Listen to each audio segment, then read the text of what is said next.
টানা দুইবার বিশ্বকাপের ফাইনাল খেললেও শিরোপাটা ধরে রাখা হলো না লিওনেল মেসির আর্জেন্টিনার। অতিরিক্ত সময়ে গোল হজম করে স্পেনের কাছে পরাজিত হতে হলো আলবিসেলেস্তের। এই পরাজয় নিয়ে এখনও চলছে কাটাছেঁড়া আর চলছে চুলচেরা বিশ্লেষণ আর উঠে আসছে বিভিন্ন বিষয়। তবে একটা প্রশ্ন এর সাথে সাথে উঠে আসছে, সেটা হচ্ছে কেমন হবে আর্জেন্টিনার ভবিষ্যৎ, কিংবা 4 বছর পরে আর্জেন্টিনার নতুন মুখ কারা কারা হতে পারেন। এসব প্রশ্নের উত্তর নিয়েই প্যাভিলিয়নের আজকের ভিডিও। আর্জেন্টিনার ভবিষ্যৎটা কেমন হতে পারে এটা মূলত তিনটা বিষয়ের উপর নির্ভর করতে পারে। এই তিনটা বিষয়ের মধ্যে প্রথমটা হচ্ছে লিওনেল মেসি ঠিক কবে আর্জেন্টিনার এই দলটা থেকে বিদায় নেবেন। দ্বিতীয় বিষয়টা এমন হতে পারে যে লিওনেল স্কালোনি তিনি আর্জেন্টিনার এই দলের দায়িত্বে আর ঠিক কতদিন রয়েছেন। আর তৃতীয় বিষয়টা হচ্ছে আর্জেন্টিনার এই দলের ভবিষ্যৎ তারকা আসলে কারা কারা হবেন, কিংবা এই তারকাদের নিয়ে আর্জেন্টিনার পরিকল্পনাটা কেমন হতে পারে। একটা একটা করে আমরা পয়েন্ট যদি ধরে আলোচনা করি, সেক্ষেত্রে প্রথম পয়েন্টেই আসা যাক। লিওনেল মেসি কবে অবসর নেবেন? এই প্রশ্নটা এখনই হয়তো আসা উচিত নয়, বিশেষ করে সর্বশেষ বিশ্বকাপে লিওনেল মেসি যেমন পারফর্মটা করেছেন তাতে করে তাকে আরও বেশ কয়েকদিন আর্জেন্টিনার জার্সিতে দেখতে চাওয়ার আগ্রহটা অনেক বেশি থাকাটাই স্বাভাবিক। বিশেষ করে 2026 বিশ্বকাপে তিনি 8টা গোল আর 4টা অ্যাসিস্ট করেছেন এবং একা আর্জেন্টিনা দলকে কাঁধে নিয়ে বিশ্বকাপে উঠিয়েছেন, তিনি বিশ্বকাপের ফাইনাল পর্যন্ত গেছেন। এমনটা বললে আসলে খুব বেশি ভুল বলা হবে না। এবং এই 2026 সালে এসে 39 বছর বয়সে লিওনেল মেসি গোল কিংবা অ্যাসিস্টের দিক দিয়ে যে পারফরমেন্সটা করেছেন, এটা তারও বিশ্বকাপ ক্যারিয়ারের সেরা পারফরমেন্স। 2006, 10, 14, 18 কিংবা 2022 সালে কোনো বিশ্বকাপেই তিনি আসলে 8টা গোল করতে পারেননি এক আসরে, কিংবা 4টা অ্যাসিস্টও এক আসরে 4 পা থেকে আসেনি।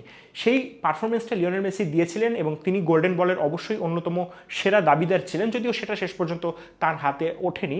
তবে এই যে 2 দশক তিনি আর্জেন্টিনা দলকে ক্যারি করলেন এবং অবশ্যই তার নামের পাশে বেশ কিছু ইন্টারন্যাশনাল ট্রফিও চলে এসেছে, তাই লিওনেল মেসি সম্ভবত তার আর্জেন্টিনা ক্যারিয়ারকে খুব বেশি আর লম্বা করতে চাইবেন না। হ্যাঁ, এখনো পর্যন্ত কোনো আনুষ্ঠানিক ঘোষণা তার পক্ষ থেকে কিংবা আর্জেন্টিনা দলের পক্ষ থেকে আসেনি। তবে লিয়ান্দ্রো পারেদেস বা লিওনেল মেসির বিভিন্ন সতীর্থদের কাছ থেকে যেমনটা জানা যাচ্ছে যে মেসি সম্ভবত তার শেষ বিশ্বকাপটা তো বটেই, হয়তো শেষ ম্যাচটাও আর্জেন্টিনার জার্সিতে ইতিমধ্যেই খেলে ফেলেছেন। এরপরে সামনে আগস্টে কিংবা নভেম্বর ডিসেম্বরে আর্জেন্টিনার ইন্টারন্যাশনাল উইন্ডোগুলোতে যে ম্যাচগুলো খেলবে, সেখানে লিওনেল মেসি খেলবেন কিনা সেটা নিয়েও একটা প্রশ্ন থেকেই যাচ্ছে। তাই লিওনেল মেসির আর্জেন্টিনা অধ্যায় যে অনেকটাই শেষ, এটা বেশ নিশ্চিতভাবেই বলা যায়। 2030 বিশ্বকাপ তো পরের কথা, 2028-এর কোপা আমেরিকা কিংবা এবছরের শেষের দিকে অনুষ্ঠিতব্য ফিনালিসিমাতেও সম্ভবত লিওনেল মেসিকে আকাশি সাদা জার্সিতে আর দেখা যাবে না। তাই মেসিকে ছাড়াই সামনের দিকে তাকাতে হবে আর্জেন্টিনাকে। দ্বিতীয় পয়েন্টে যদি আমরা আসি, সেক্ষেত্রে লিওনেল স্কালোনি আর্জেন্টিনা এই দলে আর কতদিন থাকবেন, এটা একটা প্রশ্ন হতেই পারে। 2018 সালে বিশ্বকাপে আর্জেন্টিনার ব্যর্থতার পরে লিওনেল স্কালোনি, যিনি তখন ছিলেন আর্জেন্টিনার সহকারী কোচ, তিনি এই দলটার মূল কোচের দায়িত্বটা গ্রহণ করেছিলেন এবং এরপর থেকেই আর্জেন্টিনা দলের কিন্তু বদলে যাওয়াটার শুরু। লিওনেল মেসির ওপরে সব চাপ না দিয়ে বরং মেসির কাছ থেকে সেরাটা বের করে আনার উপরেই লিওনেল স্কালোনি বেশি প্রেশার দিয়েছিলেন, কিংবা সেদিকেই আসলে তিনি গুরুত্বটা দিয়েছিলেন। এর ফলস্বরূপ 2021 কোপা আমেরিকা জয়, 2022 বিশ্বকাপ জয়, 2022 ফিনালিসিমা জয়, এরপর 2024 কোপা আমেরিকা জয়, 2026 বিশ্বকাপের ফাইনাল পর্যন্ত নিয়ে আসা। লিওনেল স্কালোনির যদি অ্যাচিভমেন্টগুলো দেওয়া হয়, সেটার লিস্টটা আসলে খুব ছোট হবে না। তবে এর পাশাপাশি এটাও আসলে একটা বিষয় যে স্কালোনি 8 বছর ধরে যেহেতু একটা দলকে তিনি ম্যানেজিং করে যাচ্ছেন বা কোচিং করাচ্ছেন, এটাকে তিনি আসলে আর কতটুকু লম্বা করবেন এটা একটা দেখার বিষয়। এখনো পর্যন্ত তিনি আনুষ্ঠানিকভাবে কোনো ঘোষণা দেননি। তার চুক্তি আর্জেন্টিনা ফেডারেশনের সাথে রয়েছে 2026-এর ডিসেম্বর পর্যন্ত। এটাকে তিনি আরও প্রলম্বিত করবেন কিনা বা নতুন কন্ট্রাক্টে সাইন করবেন কিনা, এটা একটা দেখার বিষয়। অনেক গুঞ্জন রয়েছে যে 2031 সাল পর্যন্ত হয়তো এই স্কালোনির চুক্তির মেয়াদটা বাড়ানো হতে পারে, তবে এখনো পর্যন্ত কোনো কিছুই অফিসিয়াল নয়। তাই এই বিশ্বকাপ এরপরে 2026-এর ডিসেম্বরেই স্কালোনি যে বিদায় নেবেন না, এই কথাটাও আসলে জোর দিয়ে বলা যায় না। এবং অনেক সময় এমনটা দেখা যায় যে যখন সব জেতা হয়ে যায় একটা দলের হয়ে, একটা পর্যায়ে যে হয়তো সেই হাঙ্গারটা আগের মতো থাকে না, আগের মতো সর্বজয়ী যে মানসিকতা, সেটা অনেক সময় অনেক কোচ বা খেলোয়াড়ের কাছ থেকে সেই চ্যালেঞ্জটা না থাকার কারণে সেটা একটু কমে যায় এবং সেক্ষেত্রে তারা হয়তো নতুন চ্যালেঞ্জের খোঁজে নতুন কোনো জায়গায় আসলে যোগদান করেন। লিওনেল স্কালোনির ক্ষেত্রেও তেমনটা হতে পারে, তবে সেটা আসলে হয় কি না, কিংবা শেষ পর্যন্ত তিনি কতদিন এই চাকরিটা করেন, আর্জেন্টিনার এই কোচিংয়ের দায়িত্বটা তিনি পালন করেন, সেটা একটা দেখার বিষয়। তাই স্কালোনির অবসরের উপরে আসলে অনেক কিছু নির্ভর করছে এবং পাশাপাশি আর্জেন্টিনার ভবিষ্যৎটা কেমন হবে সেটাও এই ডিসিশনটার উপরে অনেক বেশি নির্ভর করে থাকবে। এবারে একটু আসা যাক আমাদের তৃতীয় পয়েন্ট, অর্থাৎ লিওনেল স্কালোনি এবং লিওনেল মেসি পরবর্তী আর্জেন্টিনা আসলে কেমন হতে পারে, কিংবা এই ভবিষ্যৎ পরিকল্পনাটা কী ধরনের হতে পারে। এই প্রসঙ্গে যাওয়ার আগে আসলে লিওনেল স্কালোনির কিছু ট্যাকটিক্যাল বা কোচিংয়ের বিষয় নিয়ে একটু আলাপ করার প্রয়োজন রয়েছে। লিওনেল স্কালোনি তার কোচিংয়ের শুরুর থেকেই বেশ কিছু জিনিস আসলে তার কাজের মাধ্যমে দেখিয়েছেন সেটা হচ্ছে তিনি যাদের মাধ্যমে আসলে সাফল্যটা পান তাদের উপরেই আসলে সবসময় বেশি ভরসা করে থাকেন। এ বিষয়ে বলা যেতে পারে 2019 কোপা আমেরিকার কথা, যে কোপা আমেরিকার গ্রুপ পর্বের শেষ ম্যাচে ফ্রাঙ্কো আরমানি, আর্জেন্টিনার তৎকালীন গোলরক্ষক, মূল গোলরক্ষক যিনি ছিলেন, তিনি একটা পেনাল্টি সেভ না করলে হয়তো আর্জেন্টিনা কোপা আমেরিকার গ্রুপ পর্ব থেকেই বাদ পড়ে যেত এবং সেক্ষেত্রে লিওনেল স্কালোনি হয়তো চাকরিও হারাতেন। কিন্তু সেই পেনাল্টিটা তিনি সেভ করেছিলেন এবং বলা যেতে পারে যে এই কারণেই আসলে এই ফ্রাঙ্কো আরমানিকে আর্জেন্টিনা দলের মূল গোলরক্ষক হিসেবে আরও টানা 2 বছর খেলিয়ে গেছেন কোচ লিওনেল স্কালোনি। বিষয়টাকে আসলে ভুল বলার হয়তো খুব বেশি সুযোগ নেই, কেননা 2022 বিশ্বকাপে বেশ কমফোর্টেবলি আর্জেন্টিনা সেই বিশ্বকাপে কোয়ালিফাই করেছিল এবং তার আগের ম্যাচগুলোতেও আর্জেন্টিনার পারফরমেন্স খুব যে খারাপ ছিল এমন নয়। তবে আরমানির গোলপোস্টের নিচের ভুলগুলো আর্জেন্টিনাকে বেশ ভোগাচ্ছিল। অথচ একই সময়ে আর্সেনালের হয়ে এবং এরপর অ্যাস্টন ভিলার হয়ে এমিলিয়ানো মার্তিনেজ বেশ ভালো করছিলেন, কিন্তু তবুও তিনি সেই ব্রেক থ্রুটা পাচ্ছিলেন না আর্জেন্টিনার হয়ে। এরপরে 2021 কোপা আমেরিকার ঠিক আগে যখন ফ্রাঙ্কো আরমানি কোভিডে আক্রান্ত হলেন, তখনই এমিলিয়ানো মার্তিনেজ প্রথমবারের মতো সুযোগ পেলেন আর্জেন্টিনার জার্সিতে এবং পরের ইতিহাসটা সবাই জানেন। 2021 কোপা আমেরিকা জয়ের পেছনে এই এমিলিয়ানো মার্তিনেজের ভূমিকা রয়েছে। 2022 ফিনালিসিমা বিশ্বকাপ, 2024 কোপা আমেরিকা, 2026-এর এই ফাইনাল পর্যন্ত নিয়ে আসা প্রত্যেকটা ক্ষেত্রেই এমিলিয়ানো মার্তিনেজ তার সেরা পারফরমেন্সটা দেখিয়েছেন এবং গোলবারের নিচে আর্জেন্টিনাকে দিয়েছেন একটা স্বস্তি, একটা আস্থা এবং নির্ভরতার জায়গা।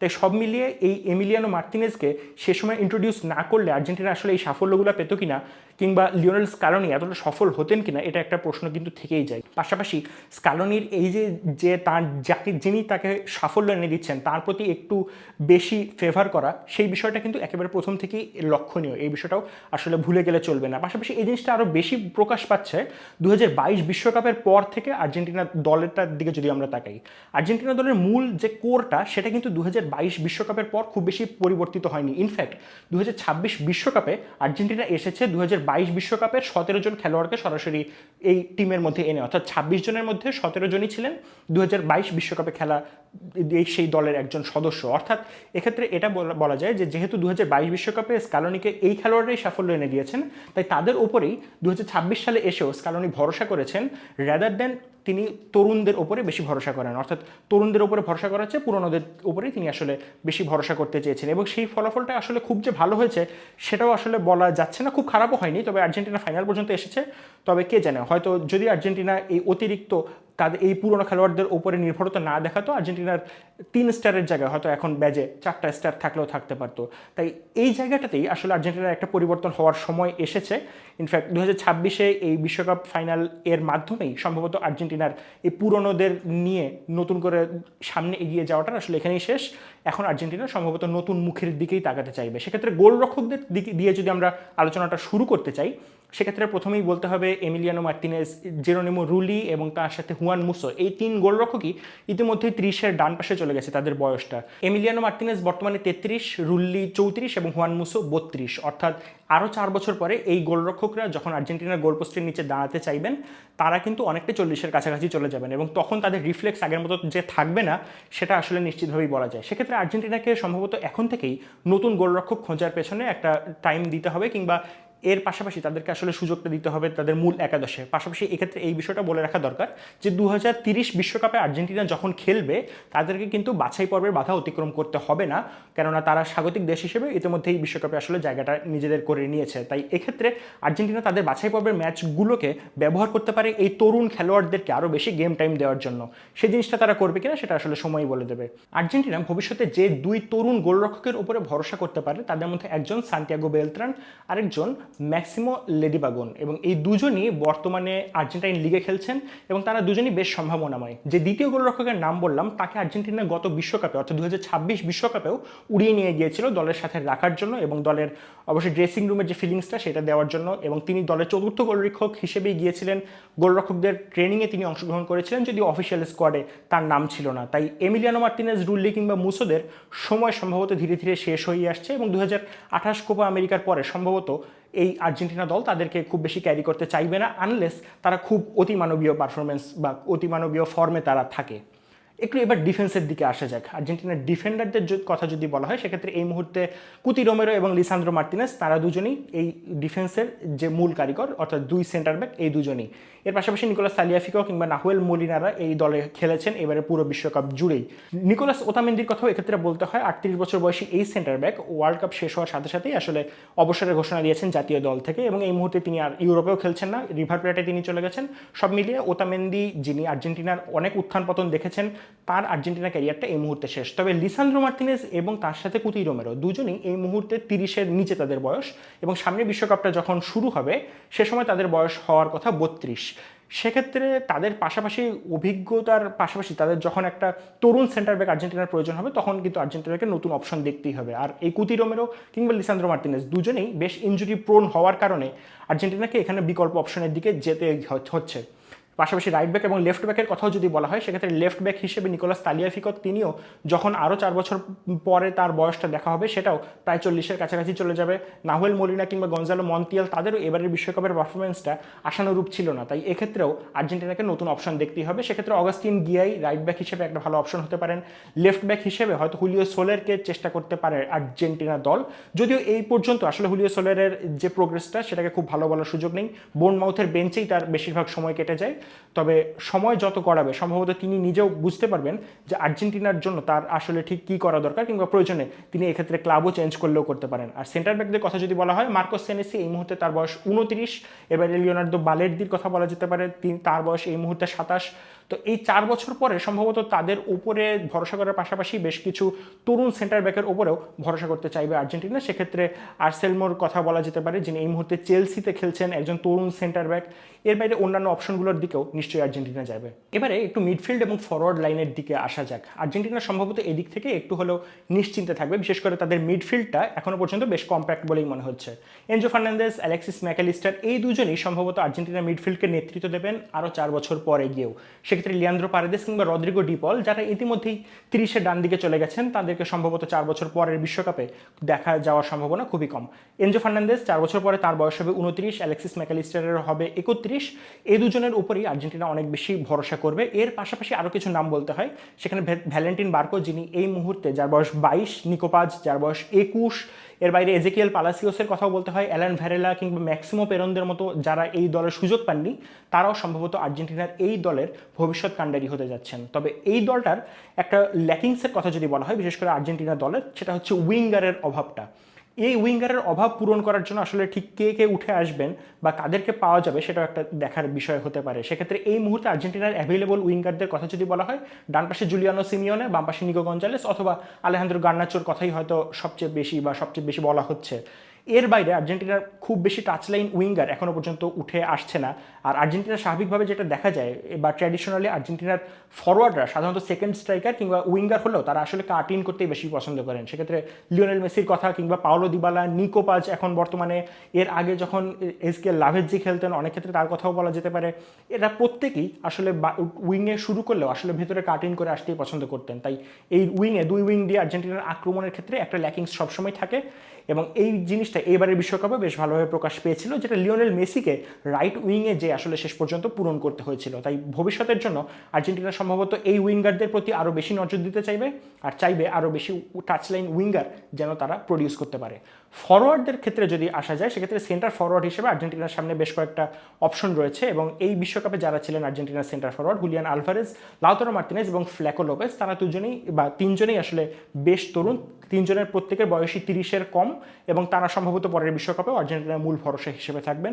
সেক্ষেত্রে থিয়াগো আলমাদার কথাও হয়তো বলা যেতে পারে, যিনিও আসলে কিছু কিছু ক্ষেত্রে উইংয়ে খেলে থাকেন। সব মিলিয়ে এই খেলোয়াড়রাই সম্ভবত পরের বিশ্বকাপেও আর্জেন্টিনাকে সার্ভিস দিবেন বলেই ধারণা করা হচ্ছে। তবে এর পাশাপাশি আরও বেশ কয়েকটা নাম এক্ষেত্রে নিয়ে আসা যেতে পারে, যেমন সান্তিয়াগো ক্যাস্ত্রোর কথা বলা যেতে পারে, মাতিয়াস সোলের কথা বলা যেতে পারে। এর বাইরে অনেকে হয়তো বলতে চাইবেন এমিলিয়ানো বুয়েন্দিয়ার কথা। তারা প্রত্যেকেই হয়তো রাডারে থাকবেন, তবে শেষ পর্যন্ত সেই আর্জেন্টিনার বিশ্বকাপ দলে তারা জায়গা করতে পারবেন কিনা, কিংবা কোপা আমেরিকা দলেও তারা নিজেদেরকে প্রমাণ করতে পারবেন কিনা, সেই জিনিসটা আসলে সময়ের হাতে তোলা থাকতে হবে। ভ্যালেন্টিন কার্বোনির মতো উইঙ্গারকেও সম্ভবত আর্জেন্টিনা এই দলটাতে ব্যবহার করতে চাইবে। এর পাশাপাশি আর্জেন্টিনা সম্ভবত চাইবে আরও 3 জন ফরওয়ার্ডকে এই দলটাতে কোনোভাবে ইনসার্ট করতে। এক্ষেত্রে ক্লদিও এচেভেরির কথা বলতে হয়, যিনি বয়সভিত্তিক পর্যায়ে এই আর্জেন্টিনার জার্সিতে চমৎকার পারফরমেন্স করেছেন। পাশাপাশি আরও দুজনের কথা এক্ষেত্রে বলতে হবে। একজন জিয়ানলুকা প্রেস্টিয়ানি, যিনি বেশ তরুণ এখনও পর্যন্ত, বয়স এখন তার মাত্র 20, এবং আরেকজন হচ্ছেন রিয়াল মাদ্রিদের তারকা ফ্রাঙ্কো মাস্তান্তুয়ানো, যিনি যদিও রিয়াল মাদ্রিদের জার্সিতে খুব ভালো করতে পারেননি, তবে আর্জেন্টিনার জার্সিতে তিনি এখনও পর্যন্ত বেশ প্রমিজিং।